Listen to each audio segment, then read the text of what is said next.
Este é mais um momento para explicação da palavra de Deus.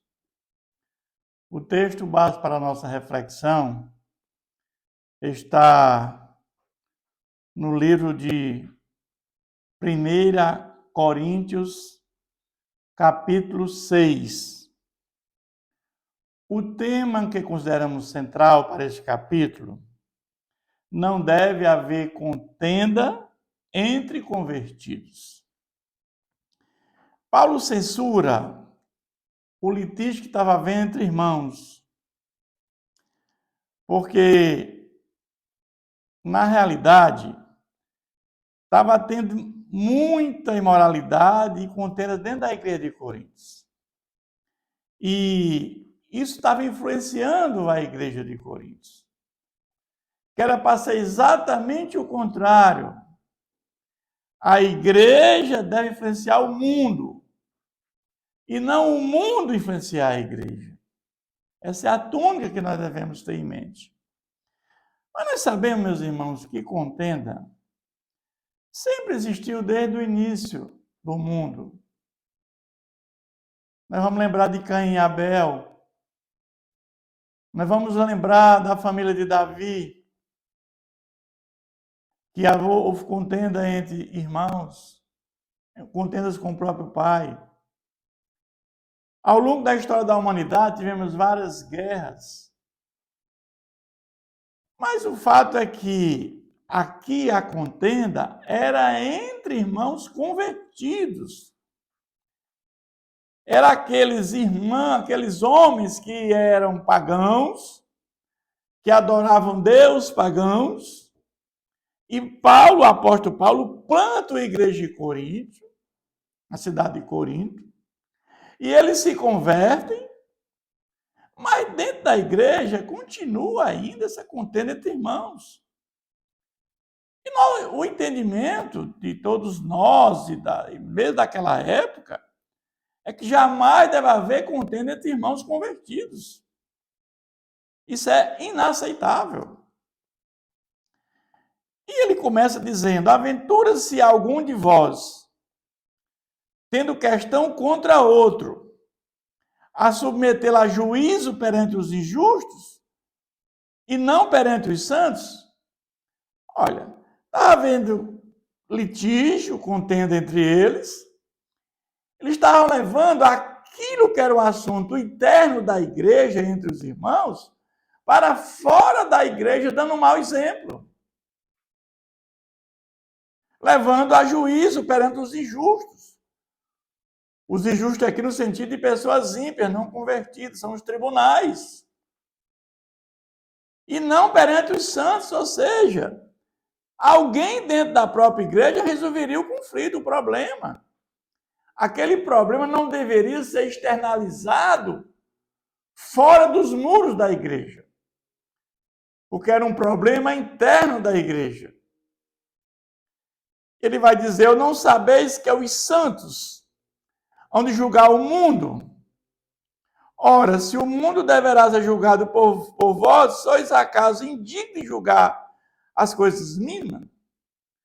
O que Paulo quer dizer com isso aqui? Que não sabeis que os santos hão de julgar o mundo. Nós sabemos que todos aqueles que morrem em Cristo estão com a sua alma no paraíso, terceiro céu. E a palavra de Deus diz que com a segunda vinda de Jesus, esses virão com Jesus para julgar. Acaso não sabeis que é a vez de julgar os próprios anjos? Ele faz aqui dos anjos caídos, daqueles que se rebelaram contra Deus, Satanás e seus demônios. Então vão ser julgados por essas próprias pessoas, esses que morreram em Cristo, na volta da segunda vinda de Jesus. E ele está dizendo: quanto mais essas coisas dessa vida, coisinha pequenininha, em relação a uma coisa muito maior que vai acontecer no futuro. Entretanto, vós, quando tendes a julgar negócios terrenos, constituis um tribunal daqueles que não têm nenhuma aceitação na igreja.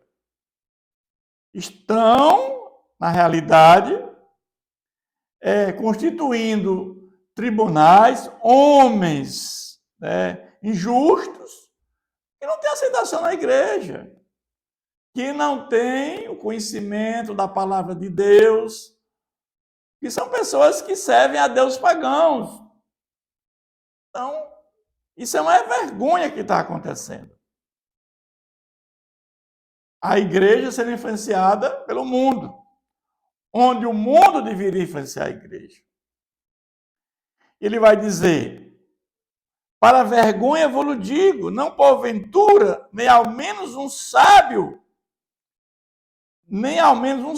entre vós, que possa julgar no meio da irmandade.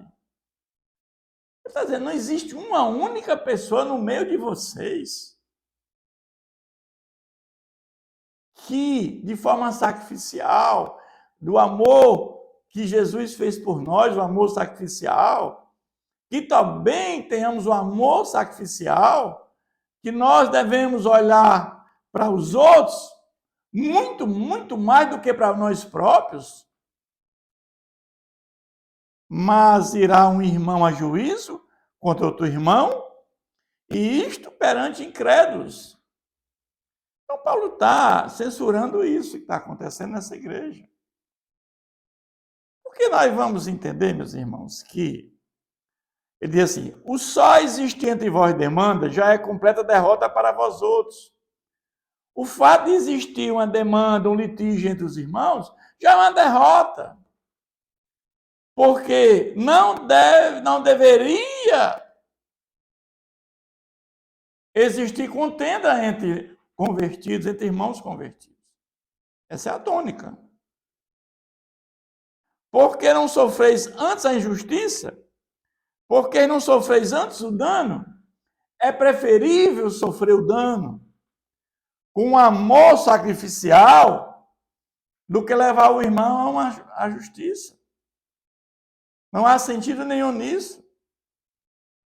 Mas vós mesmos fazeis a injustiça e fazeis o dano, e isso aos próprios irmãos. Aí ele vai dizer: ou não sabeis que os injustos não herdarão o reino de Deus? Ele aqui vai falar dos injustos que estão acontecendo dentro da igreja. Aquele povo, ele via de uma situação que cada casa basicamente tinha um deus pagão. E esse deus pagão era cuidado. Em vez de Deus cuidar das pessoas, as pessoas cuidavam dos deuses. E nós sabemos que a cidade de Corinto era uma cidade que tinha muitas prostitutas, porque tinha o porto de Cencreia. Era uma cidade cosmopolita, com muitas raças, com muitas etnias. Então, meus irmãos, tudo isso contribuiu naquele momento para que isso acontecesse. Então, dizia, nem impuros, nem idólatras, existia muita idolatria, nem adúlteros, mesmo pessoas heterossexuais viviam no adultério, efeminados nem sodomitas, homossexualismo e lesbianismo existia muito nessa cidade. Nem ladrões, nem avarentos, pessoas gananciosas, que só pensavam no dinheiro, nem bêbados, viviam na embriaguez. Era uma cidade muito complicada. Nem maldizentes, pessoas que falavam mal das outras pessoas, nem roubadores, tomando o dinheiro do outro. Essas pessoas não herdarão o reino de Deus. Tais foste algum de vós, mas vós vos lavastes, mas foste santificados, mas foste justificados em o nome de Jesus Cristo e no Espírito do nosso Deus. Aqui uma coisa boa, meus irmãos. Nós sabemos que o único pecado que existe, que ele não pode ser perdoado, é blasfemar contra o Espírito Santo. Qualquer pecado pode ser perdoado. Tudo isso aqui é possível. de perdão e ser perdoado e ir para o céu. Não há dúvida nenhuma disso. Agora, o fato é que Deus, quando Jesus subiu aos céus, ascendeu aos céus, ele com 50 dias após a Páscoa, ele mandou o Espírito Santo ser derramado. E esse Espírito Santo de Deus, né, ele veio para trazer, certo? Coisas boas para cada um de nós.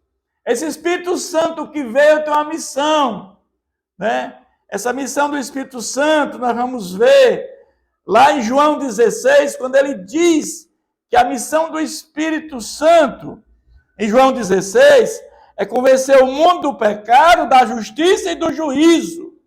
Do pecado porque não creram em Jesus.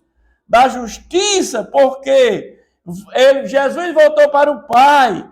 Eles não verão mais a Jesus. E do juízo porque o príncipe desse mundo já foi julgado e condenado. Satanás, ele sabe que na segunda vinda de Jesus, ele será lançado no lago de fogo, que é a segunda morte. Então não há nenhuma dúvida disso, né? Mas o que Paulo está falando aqui agora é que todas as coisas me são lícitas. Ele vai falar agora que a sensualidade é condenada. Todas as coisas me são lícitas, mas nem todas convêm. Todas as coisas me são lícitas, mas eu não me deixarei dominar por nenhuma delas. Os alimentos são para o estômago e o estômago para os alimentos. Era aquela questão lá que o crente fraco não podia comer uma carne, que ela fosse oferecida a um ídolo, mesmo sem saber. Já o crente maduro não tinha nenhum problema. Mas essa colocação aqui, porém o corpo não é para a impureza, mas para o Senhor, e o Senhor para o corpo. O nosso corpo é para o Senhor. E aqui ele fazia uma analogia que o corpo está para o cego, como o cego está para o corpo. Agora ele vai dizer que Deus ressuscitou o Senhor e também nos ressuscitará nós pelo seu poder. Coisa maravilhosa. O que aconteceu com Jesus vai acontecer também conosco. Quando Jesus voltar um dia, na segunda vinda de Jesus, todos os corpos serão ressuscitados. Uns para a glória eterna e uns para sofrimento eterno. Aqueles que morreram em Cristo já estão com a alma lá no paraíso. Juntarão-se com esse corpo glorificado e estarão com Jesus no novo céu e nova terra por toda a eternidade. E os que tiverem vivos serão arrebatados, transformados também num corpo glorificado, também estarão com ele por toda a eternidade. E aqueles que morreram sem Cristo, que estiverem vivos sem Cristo, juntamente com os ímpios, com aqueles que foram aqui falados, estarão em sofrimento eterno por toda a eternidade, no lago de fogo, que é a segunda morte. Então, meus irmãos, é um privilégio muito grande para nós seguir ao nosso Deus. Ele vai dizer, não sabeis que os vossos corpos são membros de Cristo? E eu, porventura, tomaria os membros de Cristo e os faria membros de meretriz? Absolutamente não. Ou não sabeis que o homem que se une à prostituta forma um só corpo com ela?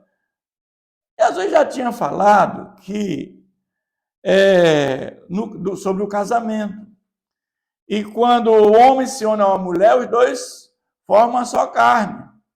Então, essa junção aqui, com a mulher ímpia, uma prostituta, certo? Como se diz, serão os dois uma só carne. Mas aquele que se une ao Senhor é um espírito com ele. Então, é isso que Paulo está levantando essa questão. Então, ele vai dizer, fuja da impureza. Porque dentro da igreja estava havendo impurezas. A igreja estava sendo influenciada por imoralidades e contendas. E aí Paulo diz, fuja da impureza. Qualquer outro pecado que uma pessoa cometer é fora do corpo. Mas aquele que pratica a imoralidade peca contra o próprio corpo. Peca contra si mesmo. Ele vai agora falar a questão do nosso corpo. Acaso não sabeis que o vosso corpo é santuário do Espírito Santo, que está em vós, o qual tendes da parte de Deus e que não sois de vós mesmos? Mas sabemos, meus irmãos, que a nossa salvação, ela começa através da palavra de Deus. Diz que a fé vem pela pregação, pregação na palavra de Deus. A fé vem pelo ouvir a palavra de Deus. E quando ouvimos a palavra de Deus, o Espírito Santo nos convence do pecado. Alguns vão aceitar, outros não vão. E aqueles que vão aceitar, o Espírito Santo convence do pecado e as pessoas são regeneradas, transformadas pelo poder do Espírito Santo. Ou seja, é ali que você tem a conversão, o novo nascimento. Quando Jesus disse para Nicodemos, quem não nascer de novo não verá o rei de Deus. Então, a primeira coisa da nossa caminhada cristã é nascer de novo. Depois do novo nascimento, nós somos justificados por Deus Pai. Porque depois que nascemos de novo, nós passamos a ter fé e nos arrepender. E aí somos justificados pela fé em Jesus, pelo Deus Pai. E somos adotados como filho de Deus, passamos a fazer parte da família de Deus. E agora vem um processo chamado de santificação. Nós vamos agora sendo guiados pelo Espírito Santo até a nossa morte. E a última etapa é a glorificação. Um dia estaremos num corpo glorificado por toda a eternidade. Mas ele vai concluir dizendo, porque foste comprado por preço, agora pois glorificar a Deus no nosso corpo. Fomos comprados por preço. Claro, Jesus veio trazer a graça salvadora. Jesus veio cumprir um plano de salvação traçado lá na eternidade, quando o mundo ainda não existia nada, nenhuma matéria. Porque o Pai, o Filho e o Espírito Santo sabia que o homem que ele ia criar ia pecar. Sabe, o pecado é a morte. Todos nós teríamos a morte eterna. Então Jesus veio e cumpriu o plano de salvação com alto preço, com a sua própria vida. O seu amor sacrificial por cada um de nós. Então Jesus lá na cruz disse, está consumado, tetelestai. O plano de Deus lá na eternidade está consumado. Agora todos nós temos livre acesso a Deus. Ele trouxe a graça salvadora como fundamento da salvação. E todos nós agora, pela fé em Jesus Cristo, podemos receber essa graça. Coisa maravilhosa, meus irmãos. É isso que Paulo aqui está levantando nesse capítulo. Que Deus continue nos abençoando.